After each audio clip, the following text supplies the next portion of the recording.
दोस्तों सभी का हमारे YouTube चैनल कानून की बात में आपका स्वागत है।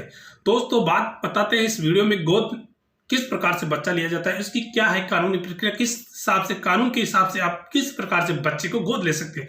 मान लो किसी पिता और माँ के संतान नहीं होती है तो वो बच्चा गोद किस कानून के तहत ले सकता है, किस आधार पर ले सकता है। धारा 7-8 में स्पष्ट कहा गया है कि कोई भी पिता और माँ अगर निसंतान है, उसके संतान नहीं तो वो दूसरे के बच्चों को गोद किस प्रकार से ले सकता है। पहली बात तो ये है दोनों माता पिता की सहमति होना अनिवार्य है। दोनों माता पिता की सहमति नहीं होगी जब तक ना तो बच्चा गोद ले सकते ना ही बच्चा गोद दे सकते हैं, क्योंकि दोनों की सहमति होना अनिवार्य है। ये आप सिंपल बात है। आप जानते हो कि जबरदस्ती से किसी की बच्चे को गोद नहीं लिया जा सकता, ना ही कोई जबरदस्ती बच्चा गोद दे दिया जाता है। ये सारी प्रक्रिया है। जब तक दोनों देने और लेने वाले के बीच में अच्छे मधुर संबंध नहीं होंगे जब तक ना तो बच्चा गोद ले लिया जाएगा ना ही बच्चा गोद दे दिया जाएगा। तो आपको बताते हैं धारा 7 और 8 क्या कहती है। इसमें स्पष्ट कहा गया है कोई भी व्यक्ति अगर बच्चा को गोद ले रहा था उस व्यक्ति की मानसिक स्थिति ठीक होनी चाहिए, वो सही होना चाहिए कि बच्चे की परवरिश अच्छी तरह से कर सका है, नहीं सारी चीजें देखी जाती है। बच्चा गोद ले रहा है तो उसकी पत्नी की भी सहमति होनी चाहिए, लेकिन उसके पहले कोई बच्चा नहीं होना चाहिए। अगर उनके पहले पुत्र या पुत्रियां हैं तो उनकी भी सहमति होना जरूरी है। लेकिन इस कानून में स्पष्ट कहा गया अगर पहले पुत्र है तो वो व्यक्ति गोद नहीं ले सकता, क्योंकि ऑलरेडी उनके पुत्र है तो उसमें कानूनी पेचीदगियां बढ़ जाती है। उनका अगर पुत्र पहले से तो वो ऑब्जेक्शन कर सकता है कि मैं होते हुए दूसरे को गोद नहीं ले सकता। इसलिए गोद लेना पहले सबसे पहले कि उनके कुछ औलाद नहीं होनी चाहिए, कुछ पुत्र नहीं होना चाहिए। अगर दोनों लेने वाले के दोनों की स्थिति मानसिक स्थिति ठीक होनी चाहिए, लेने के लिए उनके और बच्चे के बीच में गैप 21 साल का होना चाहिए। मान लो जैसे उदाहरण के लिए उनकी एज 50 साल है तो 50 साल है तो वो उस बच्चे के उसके बीच का अंतराल 21 साल का होना चाहिए।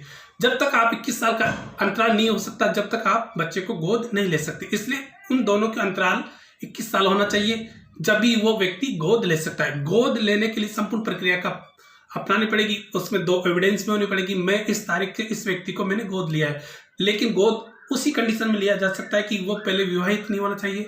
अगर वो व्यक्ति जिस बच्चे को आप गोद ले रहे हो वो विवाहित है तो आप गोद नहीं ले सकते, क्योंकि कानून ये कहता है कि जिस भी बच्चे को आप गोद ले लो उससे 18 साल से पहले आप गोद ले सकते हो। अगर उससे ऊपर है तो आप गोद नहीं ले सकते, क्योंकि गोद आप 18 से पहले ही नाबालिग को ही आप गोद ले सकते हैं। अगर बालिग है तो आप उसे गोद नहीं ले सकते। ये कानून कहता है, ये मैं नहीं कहता, ये कानून कहता है। इसलिए दोस्तों मेरा कहने का मतलब ये है कि अगर किसी भी लड़के को आपको गोद लेना है तो 18 से पहले आपको गोद लेना है।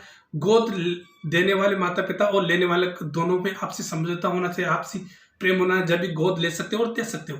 इसलिए कानून ये कहता है, दत्तक पुत्र अधिनियम 1956 में यह कहता है कि जब तक दोनों व्यक्तियों के सामंजस्य नहीं होगा पति पत्नी के, मान लो आप उनका लड़का गोद ले रहे हैं, माँ पिता नाराज है तो दोनों ही नहीं ले सकते जब तक दोनों में आपसी समझौता नहीं होगा।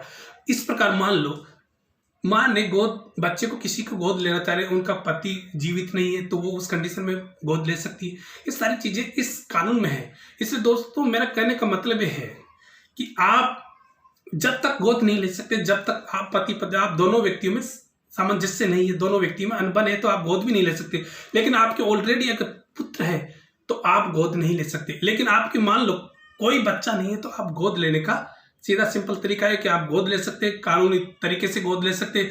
रजिस्ट्रार ऑफिस में जाके वहाँ गोदनामा पंजीकरण करा सकते हैं, रजिस्ट्रेशन करा सकते हैं, वहाँ सारा बेकायदा कानून के हिसाब से आप गोदनामा की प्रक्रिया अपना सकते हैं। इसलिए गोद लेने में कोई दिक्कत नहीं है। लेकिन गोद जिस लड़की को ले रहे हो वो विवाहित नहीं होना चाहिए।